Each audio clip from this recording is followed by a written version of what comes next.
जनमंच सत्यनो अवाज दमणनी number 1 news चेनले प्रथम पड़ाव पार करी 12 महीना में 15 लाख व्यूज मेळवता दर्शक मित्रों खूब खूब आभार माने छे। अमारा समाचारों तमने पसंद आव्या होय अने संतोषकारक जणाय तो अमारी चेनल ने सब्सक्राइब करो, साथे साथे लाइक अने शेर पण करो। जनमंच न्यूज चैनल तथा राष्ट्रीय और स्थानिक गुजराती, हिंदी, अंग्रेजी अखबारों में जाहरातों आपवा माटे संपर्क करो नीरव भट्ट, मोबाइल नंबर 9228105414। ए नजीर चेम्बर, खारीवाड़ मेन रोड, PWD पानी टाँकीनी सामे, नानी दमण दमण। दमण में नानी दमण मरवाड़ पंचायत ना हद विस्तार में आवेला देवका टाईवाड़ में छेल्ला 8 वर्षथी कोम्युनिटी हॉलનું निर्माण થાય તે અંગેના પંચાયતના ઠરાવો આપ્યા બાદ પણ 8 વર્ષના વાણા વીતી ગયા, પરંતુ હજી કોમ્યુનિટી હોલનું નિર્માણ થયું નથી। આ બાબતે 2010-11 અને 2014-15 એમ 2 વાર પંચાયત દ્વારા ઠરાવ કરીને પ્રશાસનને કોમ્યુનિટી હોલનું નિર્માણ થાય તે અંગેની રજૂઆત કરી તમામ પ્રક્રિયા પૂર્ણ કરવામાં આવી હતી અને કોમ્યુનિટી હોલનું નિર્માણ થાય તે અર્થે 45 લાખ રૂપિયાની ફાળવણી પણ થઈ ગઈ હતી, પરંતુ મરવાડ પંચાયતના દેવકા ટાઈવાડ વિસ્તારના લોકો છેલ્લા 8 વર્ષથી કોમ્યુનિટી હોલનું નિર્માણ થાય તે અંગેની માંગણી કરીને થાકી ગયા છે। મરવાડ પંચાયતના હદ વિસ્તારમાં આવેલા દેવકા ટાઈવાડમાં સર્વે નંબર 14 ની 200 સ્ક્વેર મીટરની જગ્યા છેલ્લા 8 વર્ષથી કોમ્યુનિટી હોલના નિર્માણ અંગે ફાળવવામાં આવી હતી। હવે કોમ્યુનિટી હોલનું નિર્માણ તો ન થયું, પરંતુ 11 ઓક્ટોબર 2018ના રોજે એક નવો વળાંક આવ્યો અને જે જગ્યા કોમ્યુનિટી હોલના નિર્માણ અંગે ફાળવવામાં આવી હતી તે જગ્યા પર દમણ પ્રશાસન દ્વારા નવી આંગણવાડીનું નિર્માણ કરવા જઈ રહી હોવાની માહિતી મળી રહી છે। આ બાબતે મરવાડ પંચાયતના વોર્ડ નંબર 8ના સભ્ય એવા જાકીર હુસેન પીરવાલાએ સંઘ પ્રદેશ દમણ દીવ દાદરાનગર હવેલીના પ્રશાસક પ્રફુલ્લભાઈ પટેલ ને લેખિત રજૂઆત કરીને જણાવ્યું છે કે મરવાડ પંચાયતના હદ વિસ્તારમાં આવેલી સર્વે નંબર 14 ની 200 સ્ક્વેર મીટર ની જગ્યામાં એક જર્જરિત સ્કૂલ છે। તે સ્કૂલ 2003 ની સાલથી બંધ છે અને આ જર્જરિત સ્કૂલને તોડીને ત્યાં હળપતિ મુસ્લિમ તથા વિવિધ કોમ અને સમાજના લોકો માટે કોમ્યુનિટી હોલનું નિર્માણ થાય તે અંગે પંચાયત દ્વારા ઠરાવ કરીને 2010-11 અને 2014-15ની સાલમાં અહીં કોમ્યુનિટી હોલનું નિર્માણ અંગેની માંગ મૂકવામાં આવી હતી અને આ જર્જરી સ્કૂલની બાજુમાં 2011-12ની સાલમાં આંગણવાડીનું નિર્માણ થયું હતું અને તે આંગણવાડી ચાલુ હોવા છતાં બાજુમાં એક નવી આંગણવાડી બનાવવાનું જે પ્રશાસનની યોજના છે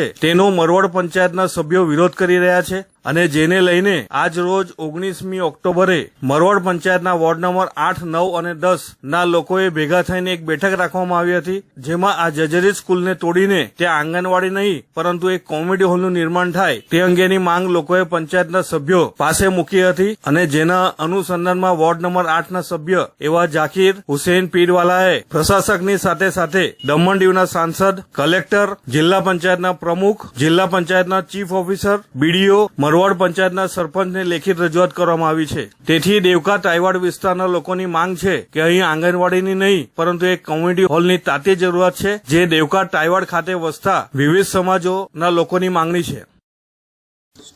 हमारे मरवाड़ ग्रुप ग्राम पंचायत में वार्ड नंबर 8 में आई हुए सर्वे नंबर 14 जो पुरानी स्कूल है जो 2003 में उसको बंद करके वो स्कूल देवका भंडारवाड़ में शिफ्ट कर दी गई है, तो उसके खाली जगह जो पड़ी है स्कूल की वो मरवाड़ ग्रुप ग्राम पंचायत की है। तो मैं माननीय प्रशासक साहब, कलेक्टर साहब, MP साहब और हमारे एग्जीक्यूटिव इंजीनियर BDO साहब और डिस्ट्रिक्ट पंचायत और हमारी सरपंच साहिबा मरवाड़ पंचायत को उसको हमारे पंचायत हमारे वार्ड नंबर 8, 9, 10 के तमाम ग्रामजनों की ओर से ये रिक्वेस्ट करता हूँ कि इस जगह में आप एक कम्युनिटी हॉल बना दे, क्योंकि ऑलरेडी 2012 में एक स्कूल बनी हुई है जो 12 लाख से खर्चे से लगभग तैयार हुई है, तो ऑलरेडी 12 मंजिल है। अगर इसको और मॉडिफाई करके बड़ी बनाना चाहते हो तो हमारे देवका टाइवर की स्कूल जो अभी फ़िलहाल भंडारवाड़ में है वो स्कूल में कैंपस बहुत बड़ा है और वहाँ आराम से बच्चे लोग के खेलने के लिए प्लेग्राउंड वगैरह सब बन जाएगा। यहाँ हमारे इस वार्ड नंबर 8, 9 और 10 जो 3 वार्ड है उसमें हमारे 3 हम मेंबर हैं, मैं जाकिर हुसैन पीरवाला, मनोज भंडारी और विजय टंडेल। हम तीनों की मांग और हमारे पूरे वोटर्स, हमारे पूरे जितने भी गाँवजन है, उन तमामों की मांग है कि इस सेंट्रल में जो जगह 14 नंबर की सर्वे नंबर की जो जगह है, इसका कम्युनिटी हॉल बन जाए, तो ताकि तमाम लोगों को सहूलियत हो जाए, सामाजिक और जो भी कार्यक्रम करने के लिए तो हो जाए। तो इसके लिए मैं माननीय प्रशासक साहब हमारे प्रफुल्ल पटेल जी को अनुरोध और रिक्वेस्ट करता हूं कि आपने जो इस हॉल के लिए जो जगह हम लोग ने अलर्ट की थी, जो 2 बार इसके अंदर हॉल का निर्माण हो चुका है और उसका ये हो चुका है कि जैसे 2009-10 में इसका एक बार बुनियाद भी डाली गई थी और एक बार 2014-15 में डिस्ट्रिक्ट पंचायत की ओर से दोनों टाइम ये किया गया था। तो मैं आप लोगों से मैं रिक्वेस्ट करता हूं सर कि इस जगह पे हॉल बनाए, ताकि हमारे गाँव वालों को जल्द से जल्द इसका कोई डिसीजन लेके इसके ऊपर जो आपने अभी आंगनवाड़ी का एक ऑर्डर निकाला है कि आंगनवाड़ी जगह पे बनेगी, तो हमारा अनुरोध है, हमारे पूरे गाँवजनों का आज ठहरा हुआ है और पूरे गाँवजनों ने पूरी सहमति के साथ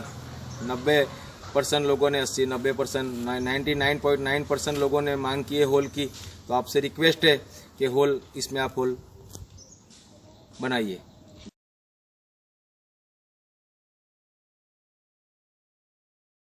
हेलो अंकल। हेलो। मैं आपको थैंक यू कहना चाहती हूँ। थैंक यू किस लिए? वो एक्चुअली मुझे ना थैलेसीमिया है ओह। और हर महीने आप जैसे अंकल आंटी खून देते हैं और मेरी मदद करते हैं, पर मुझे पता नहीं वो कौन है, इसलिए सबको थैंक यू बोल देती हूँ। So thank you.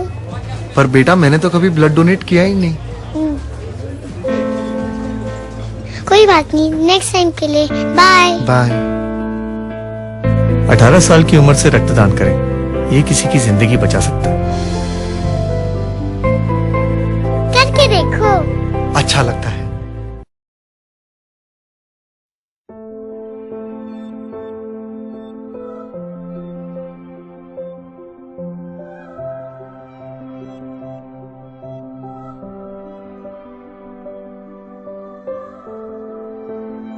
સંઘ પ્રદેશ દમણ દીવ પ્રશાસનના આરોગ્ય વિભાગના અંતર્ગત આવતા રાષ્ટ્રીય વેક્ટરજનિત રોગ નિયંત્રણ કાર્યક્રમ લોકોને અપીલ કરે છે કે ડેન્ગ્યુ અને મલેરિયા રોગનો ફેલાવો અટકાવવા ઘરની આસપાસ સાફ સફાઈ રાખવી, પાણીનો જમાવડો કરવો નહીં, કુલર, ફ્રીજની ટ્રે, ફૂલદાનીની ટ્રે, સિમેન્ટની ખુલ્લી ટાંકીઓ, કોઠી, પીપ, માટલું વગેરેને દર 3 દિવસે ખાલી કરી તદ્દન સૂકું કરી નવું પાણી ભરવું, બીમારીના લક્ષણો જણાય તો તાત્કાલિક આરોગ્ય કેન્દ્રમાં સારવાર લેવી। વધુ જાણકારી માટે ટોલ ફ્રી નંબર 104 પર સંપર્ક કરો। સાંભળો છો, દમણ શહેરમાં